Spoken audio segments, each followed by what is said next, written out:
Bonjour les élèves, on va s'intéresser aujourd'hui à une petite question qu'on rencontre dans quelques exercices de bac. On vous montre un phénomène impliquant des ondes, et en gros vous devez trancher, est-ce que c'est un phénomène de diffraction ou est-ce que ce sont des interférences?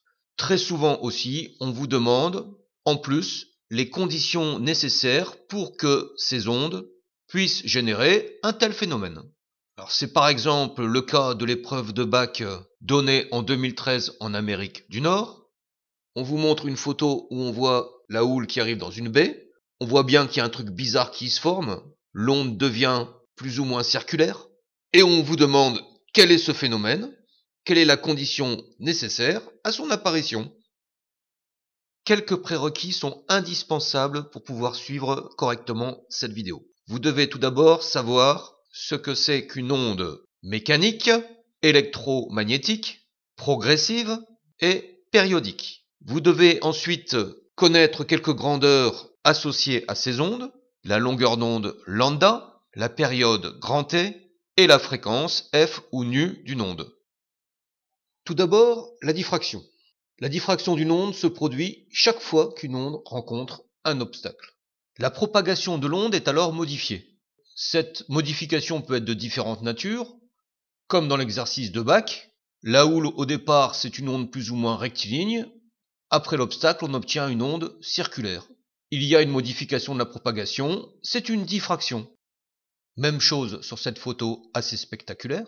On observe le phénomène de diffraction avec les ondes mécaniques, mais aussi avec les ondes électromagnétiques, comme ici, un rayon laser qui passe par une ouverture circulaire. Sans cet obstacle, on aurait uniquement la tache centrale. On voit qu'une partie de la lumière laser atteint des zones qui, sans ce phénomène de diffraction, seraient dans l'ombre. Ici, il s'agit d'une figure de diffraction que l'on obtient lorsque la lumière laser passe à travers une fente, ou lorsque l'onde rencontre un obstacle du type fil, cheveux, etc. Remarque importante, seule la propagation est modifiée. Les caractéristiques de l'onde, comme la longueur d'onde, la période et la fréquence, elles restent constantes. Attention, on n'observe pas forcément le phénomène de diffraction chaque fois qu'une onde rencontre un obstacle, sinon la lumière autour de nous n'arrêterait pas d'être diffractée. Alors quelles sont ces conditions? Pour une onde mécanique, il suffit en gros que l'obstacle et la longueur d'onde soient du même ordre de grandeur. Sur cette animation, on voit bien que l'ouverture est du même ordre de grandeur que la longueur d'onde. Autre chose, si je diminue la taille de l'ouverture, voilà, j'observe que le phénomène de diffraction prend plus d'importance. Je le diminue encore, plus l'obstacle est petit, plus le phénomène de diffraction prend de l'importance. Pour une onde électromagnétique type laser, pour une longueur d'onde donnée, plus l'obstacle est petit, plus le phénomène de diffraction est important.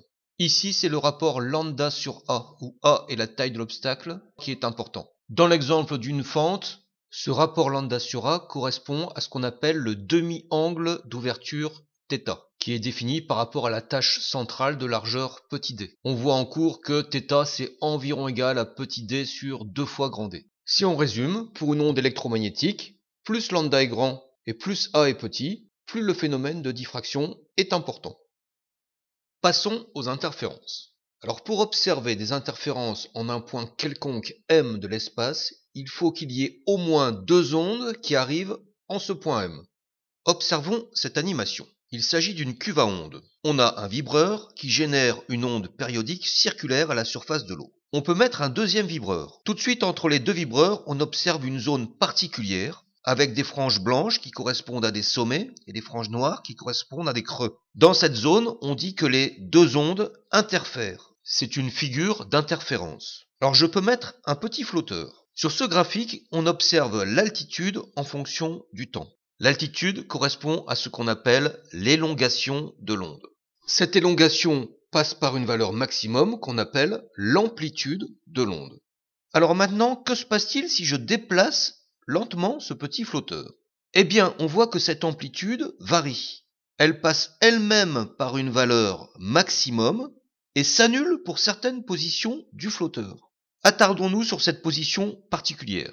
Le flotteur reçoit les deux ondes émises par les deux vibreurs, leurs élongations s'additionnent, mais on voit que dans cette conformation particulière, un creux correspondant à un sommet de l'autre onde, la somme des deux s'annule.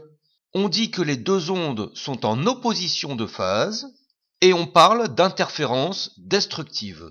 Maintenant, je vais déplacer un tout petit peu le flotteur. Je m'attarde sur cette position qui correspond à l'amplitude maximum. Cette fois-ci, les élongations s'additionnent, mais on voit que dans cette conformation particulière, ça a pour effet de multiplier l'amplitude par 2.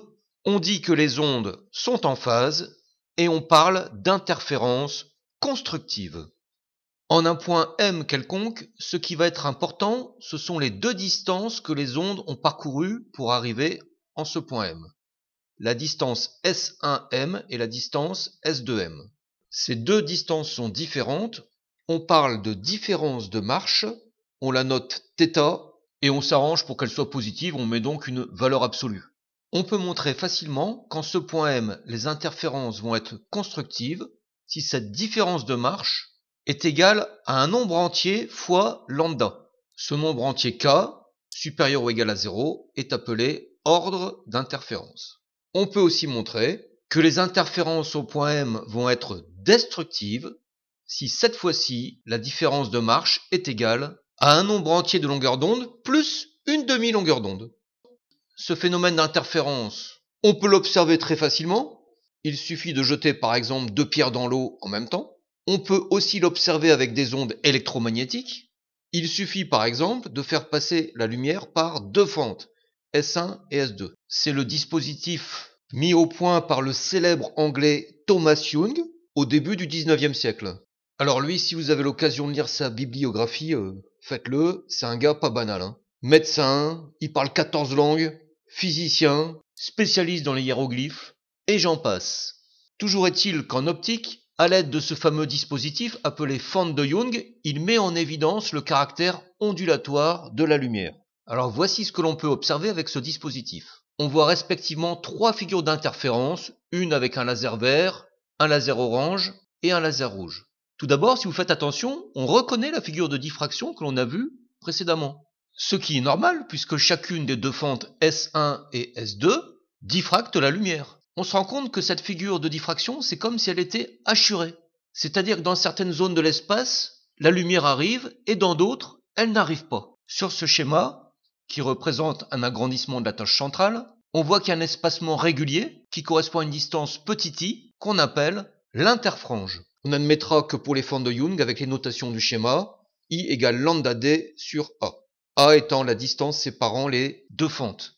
Bon, qu'est-ce que ça nous apprend ces interférences? Ça nous apprend quand même un truc un petit peu déstabilisant. Il y a des endroits de l'espace qui reçoivent de la lumière de S1 et qui reçoivent de la lumière de S2 et qui sont pourtant dans l'ombre. En gros, il y a des endroits de l'espace où lumière plus lumière égale obscurité. C'est ça les interférences. On aurait pu croire en le voyant penché sur l'onde qu'il se plongeait dans des méditations profondes sur l'aspect fugitif des choses de ce monde. Corne d'or, c'était hélas pour s'assurer au guet que le vent ne l'avait pas décoiffé. Au guet. Je vous en prie, monsieur Brassens. Non seulement je suis presque toujours bien coiffé, mais en plus, je viens de me faire couper les cheveux. Alors le vent, pensez donc. Pour finir, quelles sont les conditions pour obtenir une figure d'interférence stable? Première condition, on le voit bien sur nos schémas représentant les interférences constructives et destructives, il faut que les deux fréquences soient égales.